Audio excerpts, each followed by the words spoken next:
मालिका हा प्रेक्षकांचा नेहमीच आवडीचा विषय असतो, तसेच त्यातील ट्विस्ट तर प्रेक्षकांचं विशेष लक्ष वेधून घेतात। स्टार प्रवाह वाहिनीवरील गेल्या काही महिन्यात बऱ्याच मालिका प्रेक्षकांच्या भेटीस आल्या। त्यातील एक मालिका म्हणजे कोण होतीस तू काय झालीस तू। अल्पावधीतच या मालिकेने प्रेक्षकांचं मन जिंकलं। याचबरोबर या मालिकेत यश आणि कावेरीच्या भूमिकेत दिसणारे अभिनेता मंदार जाधव आणि अभिनेत्री गिरिजा प्रभू यांना प्रेक्षकांचं खूप प्रेम मिळतंय। मालिकेतील इतर पात्रांनाही प्रचंड प्रतिसाद मिळतोय। तर सध्या या मालिकेत रंजक ट्रॅक पाहायला मिळतोय। मालिकेत यश अमृता आणि कावेरी उदय यांचा लग्न सोहळा पाहायला मिळतोय। पण आता या मालिकेचा एक नवीन प्रोमो स्टार प्रवाह वाहिनीने सोशल मीडियावर शेअर केलाय, ज्यात प्रेक्षकांना एक मोठा ट्विस्ट पाहायला मिळणार आहे। समोर आलेल्या प्रोमो मध्ये कावेरीचं लग्न यश बरोबर झाल्याचं दिसतंय। अमृता ऐवजी यशचं लग्न कावेरी बरोबर झाल्याचं दिसून आलंय। लग्न सोहळा संपन्न झाल्यावर गुरुजी थोरा मोठ्यांचे आशीर्वाद घेण्यास त्यांना सांगतात। यश आणि कावेरी सुलक्षणाचे आशीर्वाद घेतात। सुलक्षणा आणि इतर सगळ्या घरच्या मंडळींना यशची बायको अमृता असल्याचं वाटतं। मात्र जेव्हा सुलक्षणा सूनमुख बघण्यासाठी तिच्या डोक्यावरचा पदर काढते, तेव्हा अमृता ऐवजी तिथे कावेरीला बघून सर्वांना धक्का बसतो।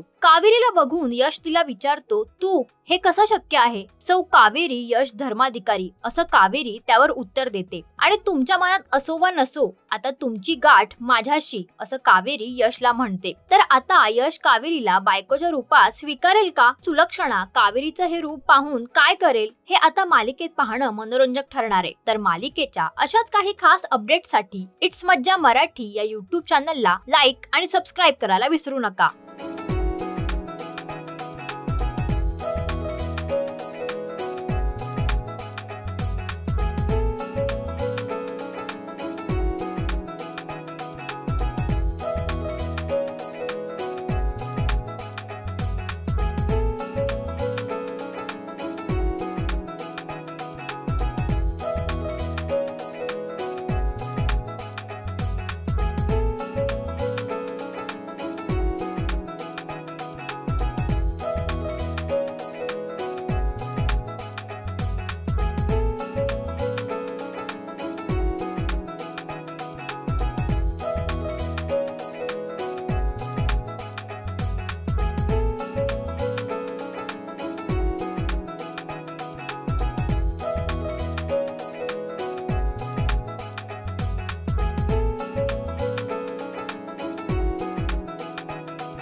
मराठी मनोरंजन सृष्टीमधील मालिका, चित्रपट, नाटक तसेच कलाकारांबद्दलच्या नवीन अपडेट्स जाणून घेण्यासाठी नक्की सबस्क्राईब करा इट्स मज्जा मराठी या आपल्या नवीन YouTube चॅनलला।